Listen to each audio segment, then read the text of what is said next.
Salut ma famille, c'est Chronique, j'espère que vous allez bien. Alors honnêtement, comment c'est frustrant depuis le début de cette trêve internationale de voir toutes les équipes jouer, toutes les sélections jouer, les sélections africaines, les sélections européennes, etc.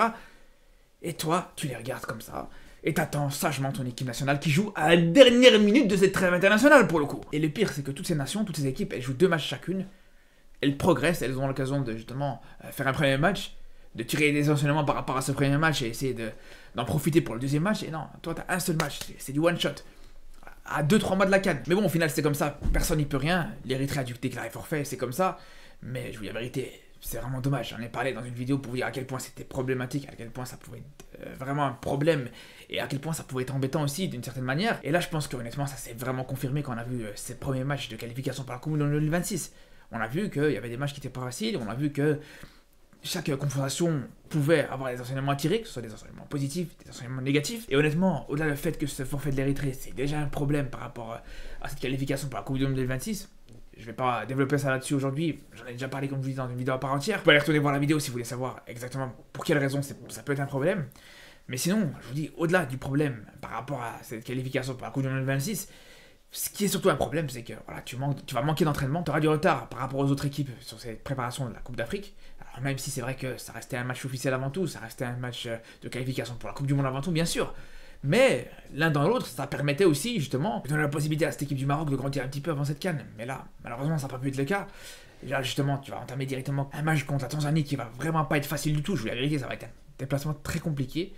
Je vous le dis, pour moi, je suis pas totalement serein par rapport à ce match. Je vais vous dire pourquoi dans cette vidéo. D'ailleurs, si vous aussi voulez me donner votre avis sur la question, si vous voulez me dire ce que vous pensez de ce match Maroc-Tanzanie, comment vous voyez le Maroc jouer, quel compo vous voyez dans ce match, etc. On sera en live ce soir à partir de 20 h sur Twitch. On aura l'occasion de jeter un œil sur le match du Mali contre la Centrafrique et en même temps de pouvoir débattre sur le match du Maroc qui nous attend demain. Et d'ailleurs, comme d'habitude, je serai aussi en live sur Twitch pendant la rencontre pour suivre avec vous ce match en direct. Mais pour le coup, comme je vous disais, j'ai vraiment du mal à être totalement optimiste pour ce match. Pour moi, ce match du Maroc contre la Tanzanie, ça va pas être un match facile du tout. On sait à quel point cette équipe tanzanienne, c'est pas du tout une équipe facile à jouer. C'est pas du tout un déplacement facile. Quand ils sont chez eux en plus, c'est vraiment très difficile de les battre. Et encore, même quand tu arrives à les battre, c'est souvent sur un score très serré. D'ailleurs, le Maroc, sur toutes les fois où ils se sont déplacés en Tanzanie, ils ont jamais réussi à gagner sur un score de plus d'1 but d'écart. Et encore, quand ils arrivent à gagner, parce que quand on sait justement que le dernier déplacement du Maroc en Tanzanie, il s'est terminé sur un score de 3-1 pour les Tanzaniens, c'est sûr que c'est quelque chose qu'il faut prendre en compte. Quand tu sais que tu abordes justement ces qualifications à la Coupe du Monde 2026 avec un match comme ça, ou quand tu restes sur un échec total quand tu les as affrontés pour la dernière fois chez eux,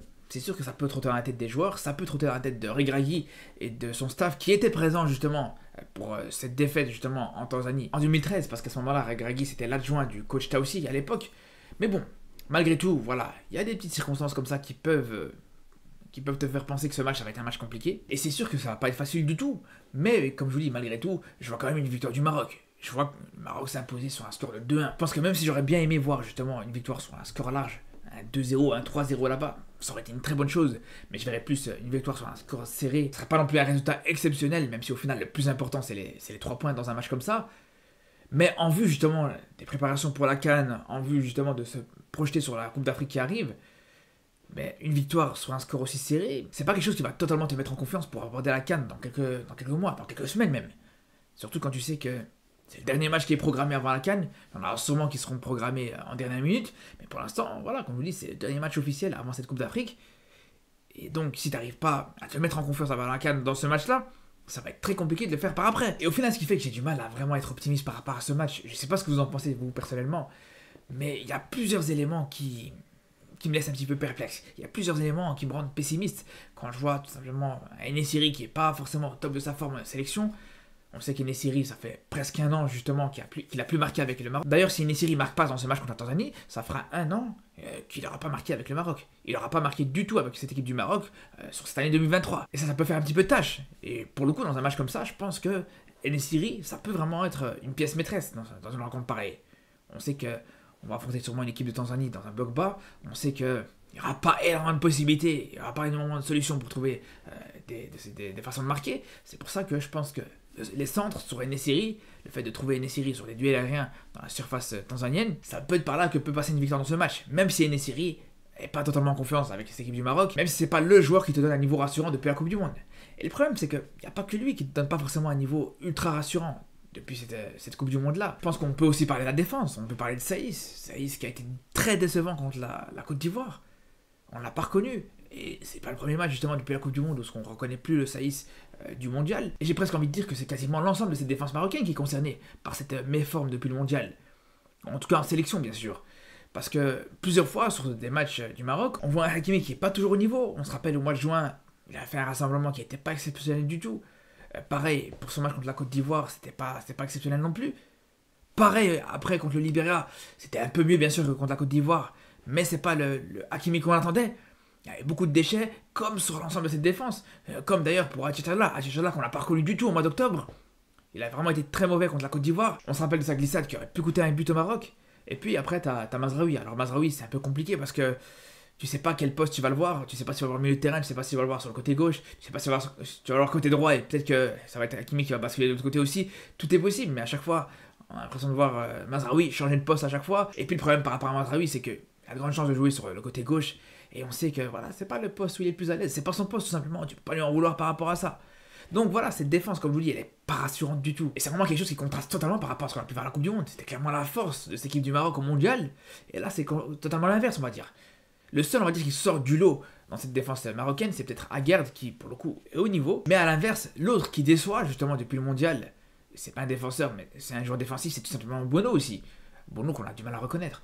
Bono, contre la Côte d'Ivoire, on a vu c'était compliqué. Contre le Brésil, un match catastrophique, un match à oublier de la part de Bono. J'oublierai jamais le match qu'il t'a proposé ce jour-là. Donc quand tu vois qu'un jour t'as un Bono qui est excellent, le match d'après t'as un Bono qui est moins bon, c'est toujours compliqué d'être rassuré. Comment tu veux être rassuré pour ton équipe quand tu sais que ton gardien est inconstant et irrégulier depuis quasiment un an, depuis la Coupe du Monde, t'as ton gardien qui est irrégulier, donc bien sûr que tu vas pas être totalement rassuré. De toute façon c'est simple, depuis la Coupe du Monde, quand on fait le bilan, il faut quand même se dire que sur les 5 équipes africaines que t'affrontes, t'arrives seulement à faire 2 victoires. Tu gagnes contre le Libéria, on va pas se mentir, qui n'est pas forcément l'adversaire le plus redoutable, et tu gagnes contre le Burkina Faso. Mais le reste, tu perds contre l'Afrique du Sud, tu fais un nul contre le Cap-Vert, et tu fais un nul contre la Côte d'Ivoire. Alors le match nul contre la Côte d'Ivoire en soi, c'est pas forcément un mauvais résultat, mais le contenu du match était totalement déplorable. Et il est là le problème. Alors on va me dire encore une fois que je suis un petit peu trop pessimiste, on va me dire encore une fois que je suis pas rassurant, que j'aime bien m'inquiéter pour rien, mais au bout d'un moment les gars, c'est des faits. Là actuellement, je vous parle de chiffres. 5 matchs contre des équipes africaines et seulement 2 victoires. Quand tu es sur le point d'entamer une Coupe d'Afrique, quand tu es sur le point de faire un déplacement périlleux en Tanzanie, c'est pas des choses qui te rassurent comme je vous dis. Et encore, on n'a pas fini de faire des comptes. Parce que voilà, je vous ai parlé de la défense, je vous ai parlé du gardien, je vous ai parlé du numéro 9. Après, au niveau des ailiers, on a envie d'être optimiste parce qu'on sait qu'il y a de la qualité dans tous les cas. Donc si on a un qui est mauvais, au final, t'auras peut-être l'autre qui sera bon. T'as tellement d'éléments offensifs que c'est très compliqué de pas avoir du positif là-dessus. Si Ziyech, je sais pas, dans son match par exemple, t'as Adli qui peut le remplacer. Si Abdé est pas dedans, t'as Sofiane Diop qui a rejoint cette équipe, qui peut renforcer et qui peut être un renfort énorme pour cette équipe nationale du Maroc. Par contre, ce qui m'inquiète, moi, c'est plus le milieu de terrain. Parce qu'il faut voir comment et dans quel état de forme va revenir Amrabat. Parce qu'on sait qu'Amrabat, depuis le mois de juin, il me semble, il a pu jouer avec cette équipe nationale. Donc c'est sûr que ça va être compliqué. Est-ce qu'il va être au niveau? Est-ce qu'il sera sur la continuité par rapport aux prestations qu'il a l'habitude de nous proposer? Ça reste à voir. Il n'y a rien qui te garantit que ça va être le cas. Et puis de toute façon, tu pourras pas lui en vouloir. Le mec, il a été blessé au mois de septembre, au mois d'octobre. Il n'a pas beaucoup de temps de jeu en club. Il est en train de s'adapter à un nouveau championnat, un championnat compliqué, etc. Donc il va pas aborder forcément ce match contre la Tanzanie de la meilleure des manières. Plus de ça, il va jouer avec un milieu de terrain totalement inédit quasiment pour lui, avec qui il n'aura pas d'automatisme, parce que ni Amala, ni Ounahi, avec qui jusqu'ici il a toujours eu l'habitude de jouer, ils seront présents pour ce rassemblement. Ounahi s'est blessé en dernière minute, Amala aussi n'était pas convoqué par rapport à sa blessure, donc ça va être compliqué aussi pour Amrabat là-dessus. Surtout quand on sait les joueurs qui pourraient avoir autour de lui, il y a El Khanous, mais El Khanous, est-ce qu'il est prêt pour un match contre la Tanzanie comme ça? Est-ce qu'il est prêt pour un match en Afrique? Est-ce qu'il est prêt pour un match contre une équipe africaine comme la Tanzanie, qui sera pas du tout une équipe facile à jouer, qui sera vraiment une équipe avec un style très dur, très physique? Est-ce que El Khanous est prêt ou pas pour ce match? On ne le sait pas. Pareil pour tous ces nouveaux joueurs comme Bouchouari, comme Richardson, ou même Saibari. Et tout ça, c'est des joueurs très bons. C'est des joueurs qui ont de la qualité, il n'y a aucun problème là-dessus. Mais au bout d'un moment, est-ce qu'ils sont prêts pour ce genre de match? Encore une fois, c'est ça la question. Pareil pour Harit. Harit, il a très souvent, pour pas dire toujours déçu avec le Maroc, mais sur le dernier match, il te met un très beau but contre le Libéria. On pourrait se dire que c'est un but qui pourrait le lancer une fois pour toutes dans sa carrière avec cette équipe nationale du Maroc, ou c'est peut-être tout simplement juste une exception et qu'au final, il a encore besoin d'adaptation, il a encore besoin de temps pour prétendre à cette place de titulaire avec cette équipe du Maroc. Et ça, on peut pas le savoir encore une fois. Et ça montre encore une fois, ça montre vraiment à quel point ce match contre l'Érythrée qui a été annulé, c'est vraiment un vrai problème.